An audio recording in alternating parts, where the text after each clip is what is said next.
Ladies and gentlemen, welcome back to another episode of Hunkered in a Bunker. Hopefully everybody is staying safe and sanitized out there. Today we're going to look at Unit 2, all about the Constitution. It's called We the People, because that's the way that we set the government up, folks. So let's do a little recap. So far, we've learned that different European nations, spanning around the 1400s, came over to the Americas, started exploring. Spain set up the first city in America. It's called St. Augustine. The English set up a place called Jamestown. It's going to be the very first permanent English settlement. And over time, Britain established 13 colonies here in America. Britain just got out of a war, folks, and they are in serious need of some cash. And so he's going to be looking towards the 13 colonies to provide that cash and pay off some of this debt. The colonists are not happy, and we boycott things. And one of the most famous signs of protest ever was the Boston Tea Party, where we dumped millions of dollars worth of British tea in the Boston Harbor. And this infuriated the king so much to where he passed something called the Intolerable Acts. And folks, that is the straw that broke the camel's back. The Intolerable Acts is the last bit of oppression that we are going to tolerate, folks. And in response, we launched something called the First Continental Congress. And we decided to break up. So what this unit's all about is how are we going to establish the new country that we're going to create? We hate the one that we're coming from. So how are we going to do it different? And before we start this unit, I would like to challenge you to think about it for a second. Pause this video if you need to. Think about it. If you could create a country, how would you do it? Would you do it the same as America?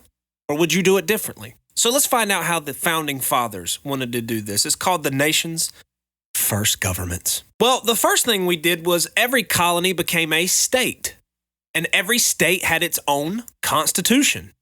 And the word constitution just means this. It means I wrote down my plan for government. And by 1780, all the other colonies had followed New Hampshire and created one of these constitutions.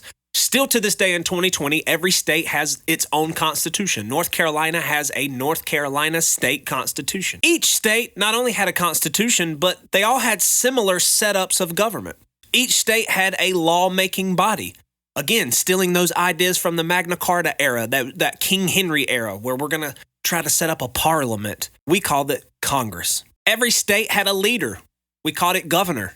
And its job was to enforce and carry out laws. Each state had a system of courts, and each court had a judge. We call this the judicial branch, folks, and these courts decided what these laws meant. So if the legislator's creating the laws, the governor has to enforce them. The judges decide if they're fair or not. I always like to relate things back to you, folks. I like to put it like this. Think about the three branches of government in your school. So who creates the laws in the school?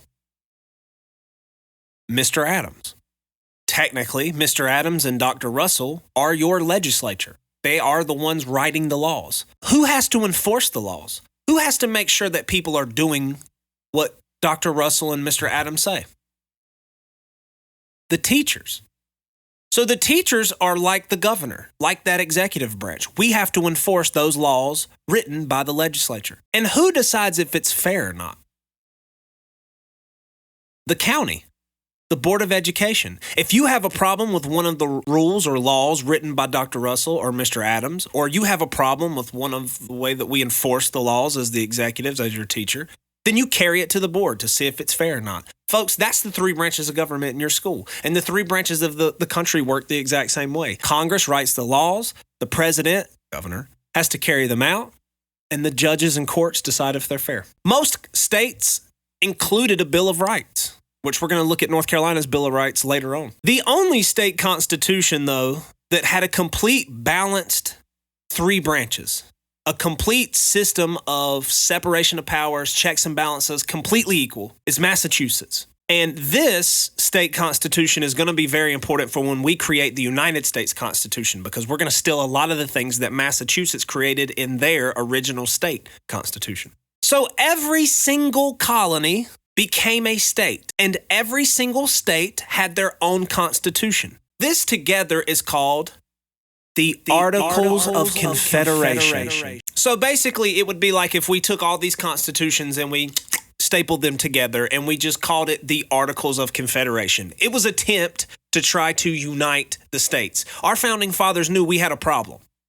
The only thing that united all of us together was the fact that we were owned by Britain. But now that we've declared ourselves independent, and now that we have 13 different states with 13 different constitutions, our founding fathers were terrified that we were going to be completely different nations. We were going to be the divided states of America. And our founding fathers did not want that.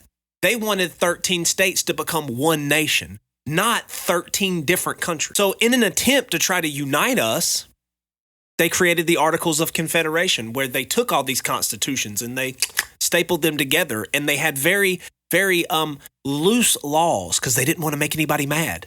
So Congress detailed what the states could and could not do in this Articles of Confederation. It set up a one-house federal Congress. It was an attempt to try to have a federal lawmaking body. Not only would every state have a Congress that made laws, but we needed a union of people to create laws for all 13 colonies. Again, try to keep it unified. However, when the federal government approached the states about this idea, the states were not happy about it because the states want their own powers and they want their own rights. So they told Congress, okay, but here's the deal. You have no power to tax me. If you want money, what do you have to do? You better ask me. And you have no power to enforce your laws. So even if you do come up with a law that you want to enforce over all 13 colonies, we as states have a right to not follow it. The problem with the Articles of Confederation, it was a good attempt to try to unionize us. It was a good attempt to try to bring us together so that we didn't fall apart. But the problem is the federal government had no power to do anything. Congress had no power to tax, so we had no money. Congress had no power to regulate trade. Congress had no power to enforce its laws. There was no single leader or president of the nations. So you had 13 different leaders. There wasn't one leader.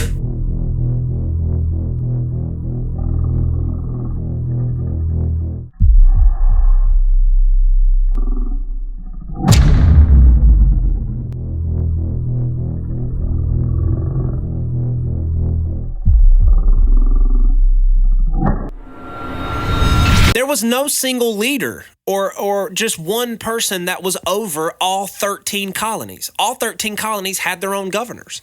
So you didn't have anybody bringing people together. There was no national court system. Literally, you could be in Georgia and murder someone and get a slap on the wrist, or you could go all the way up to New Jersey and murder somebody and get put to death. That's how different each state was. Congress could not even pass a law without the approval of 9 states. 9 out of 13 states. Folks, if you grab 13 people, you couldn't get 9 of them to agree on a single issue. So how difficult do you think this is going to be? Very. So around 1787, people start realizing that this Articles of Confederation just isn't working. We have no money, we're broke. We don't really have a defense system, we're at war, we're going to win the war, but what happens if they decide to come back? By the way, they do. So we need something better. This is not working. And in 1787, 12 of the 13 now states sent delegates to Philadelphia once again to revise the Articles. We need to change them. But instead of revising it, they're just simply going to throw them away. And we're going to create something new, something different. We're going to create a new plan for government. Ladies and gentlemen, it's time to dive into the United States Constitution.